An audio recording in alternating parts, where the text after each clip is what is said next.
સમૂહ લગ્ન સમિતિની આ કેતનભાઈ અને ભુવાભાઈની સમગ્ર ટીમ, આ સમૂહ લગ્નની અંદર પધારેલા બંને પક્ષના સૌ મહેમાનો, સૌને હું વંદન કરું છું. અહીંયા તન્વીબેને ખૂબ સરસ વાત કરી, નાની એવી દીકરી, ખૂબ મને ગમ્યું. હવે આવા કોઈ પણ કાર્યક્રમ હોય, સમાજના હોય, વિદ્યાર્થીના હોય, લગ્નના હોય, સન્માનના હોય, એટલે ગૌતમભાઈ, એટલે આપણે હું હોય કે કોઈ બીજા આગેવાન હોય, એટલે સમાજને સંદેશ શું આપે કે સમાજમાં શિક્ષણ લાવો, સમાજમાં અંધશ્રદ્ધા મિટાવો, સમાજને વ્યસન મુક્ત કરો, સમાજ સંગઠિત રહે, એકતા રહે, પરિવારની એકતા રહે. આવા 4-5 મુદ્દા છે એ અમે બધા કહીએ. બધાના શબ્દો અલગ અલગ હોય. કોઈ પણ કાર્યક્રમ હોય, વિષય તો આજ છે, શબ્દો ફરે છે. કહેવાનો મતલબ શું છે કે આ જેટલા મુદ્દા છે ને, એ મુદ્દાનું એક જ સોલ્યુશન છે ને, એ શિક્ષણ છે. જો શિક્ષણ હશે તો અંધશ્રદ્ધા મિટાવા જવાની જરૂર નહીં પડે. એ ઓટોમેટિક એના પરિવારની અંદર અંધશ્રદ્ધા મુક્ત થશે. જો શિક્ષણ હશે તો એને વ્યસન મુક્ત કરવા માટે એના પ્રયત્નો નહીં કરવા પડે. એના પરિવારમાં ઓટોમેટિક શિક્ષણના લીધે વ્યસન મુક્ત થશે. શિક્ષણ આવશે તો પરિવારની એકતા ઓટોમેટિક આવશે, એનામાં સમજણ આવશે. કહેવાનો મતલબ કે સર્વ રોગનું નિદાન કેમ અમારા કરે, એવી રીતે સર્વ સમસ્યાનું જો કોઈ સમાધાન હોય ને તો એ શિક્ષણ છે મિત્રો. એટલે શિક્ષણ છે એ પાયાની શરૂઆત છે. હમણાં કાલે ગૌતમભાઈને ખૂબ સારી એવી સંસ્થાની શરૂઆત કરી છે. હું તો અહીંથી કહું છું કે ત્યાં તો જે સરકારી શાળામાંથી જે બહેનો ભણતી હોય એમના માટે તો ત્યાં ફ્રી છે ને 12મા સુધી. એટલે આ નાની એવી બેન જે તન્વીબેન કેટલું સરસ બોલતી હતી. હું વિશ્વાસ સાથે કહું કે એ આગળ આવશે ને જીવનની અંદર તો એના પરિવારને તારશે, એના સાસરે જશે ને ત્યાં પણ તારશે. આખું વાતાવરણ ચેન્જ થઈ જાય એક વ્યક્તિના વિચારોના કારણે. એટલે ખૂબ અહીંયા વાતો થવાની છે, કહેવામાં આવશે. એટલે શિક્ષણ છે ને એ ખૂબ મહત્વનું છે. અહીંયા સરસ મજાના આજે 24 દંપતીઓ પ્રભુતામાં પગલાં પાડીને પોતાના લગ્ન જીવનની શરૂઆત કરવા જઈ રહ્યા છે. એમને પણ હું શુભકામનાઓ આપું છું. હું કલાકના વ્યવસાય સાથે સંકળાયેલો છું, એટલે મને સારી રીતે હું જાણું છું કે આ સમાજની કેવી પરિસ્થિતિ છે, કેવા પ્રશ્નો છે.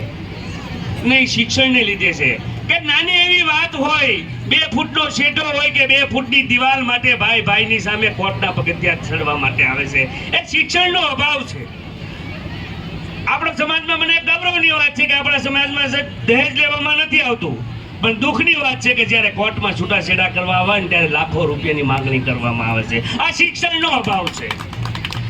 અને આપણા સમાજની જે પરિવારમાં જે આપણું નવું પાત્ર આવતું હોય, લગ્ન કરીને આપણા ઘરની અંદર જે કોઈ દીકરી આપણા ઘરની અંદર વહુ બનીને આવતી હોય ને, તો એમને સમજવાનો પ્રયત્ન કરજો.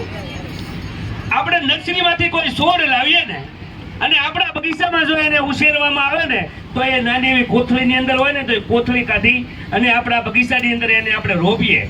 ધીમે ધીમે એ આપણા બગીચામાં એકરૂપ થાય અને ત્યાં ઝાડ બને.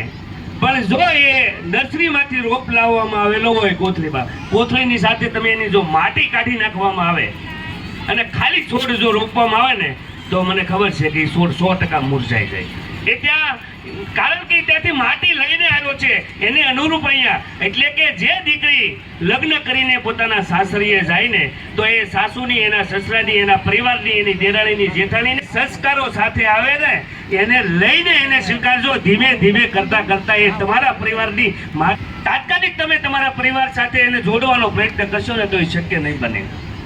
એટલે સમાજની અંદર જો શિક્ષણ હોય એટલે કોઈ બીજા પ્રશ્નોનું સોલ્યુશન ગોતવા જવાની જરૂર જ નથી. આ આપણો આખો કાંઠા સમાજ છે ને, આખો કાંઠા વિસ્તાર છે ને એ લગભગ કોળી સમાજથી ભરેલો છે.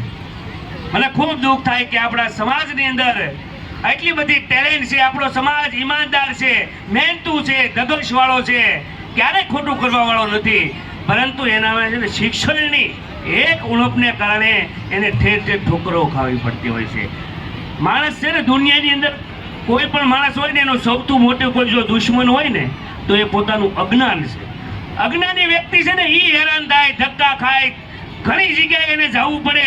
આપણે આ દુનિયા એટલી અત્યારે રોકેટની ગતિએ પ્રગતિ કરતી હોય અને આપણે હજી KYC ના આધાર કાર્ડ ને દાખલા સુધારવાની અંદર આપણો સાર આપણા બાળકોને ટાઈમ આપતો, આ મોબાઈલને આપણા બાળકોને ધ્યાન આપીએ.